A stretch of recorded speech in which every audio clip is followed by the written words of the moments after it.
ሄርሜላ ዛሬ ደግሞ በቲክቶክ ፖስቷ ላይ እንግዲህ ሆሳዕናን እያከበረች በሚገርምና ደስ በሚል ሁኔታ መታለች። እንግዲህ ከረጅም ጊዜ በኋላ እና እኔ ሃይማኖታቸው ምንድን ነው? ለምንድን ነው በሃይማኖታቸው የማይኖሩት ብዬ ብዙ ጊዜ ስናገር ነበር እና ዛሬም በመጨረሻ እንግዲህ ሆሳዕናን እያከበረች ነው። ዛሬ እሑድ ነው፣ ሆሳዕና ነው እና በጣም ደስ የሚል ቀን ነው እና ሄርሜላም በጠዋቱ እንግዲህ ብቅ ብላለች ማለት ነው።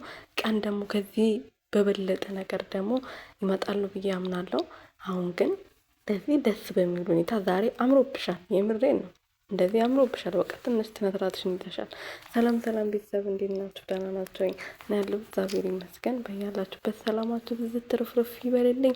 ሄርምሾ የአብርሽ ፍቅረኛ አፍቃሪ ፍቅርቅሯ እንግዲህ ዛሬ ደግሞ በቲክቶክ ፖስቷ ላይ ሆሳዕናን እንኳን አደረሳችሁ መልካም በዓል ይሁንላችሁ ውድ ፋሚሊዎች ብላ እንግዲህ ብቅ ብላለች ማለት ነው። ያው እነ ሩቲና አብርሽዬም ከትንሽ ጊዜ ወይም ከትንሽ ደቂቃዎች በኋላ እንኳን አደረሳችሁ ይላሉ ብዬ ተስፋ አደርጋለሁ። እንግዲህ እነሱ ብዙ ጊዜ አይሉም፣ ግን እንጠብቃለን። እንግዲህ ተስፋ አንቆርጥም። አበሻ ተስፋ አይቆርጥም።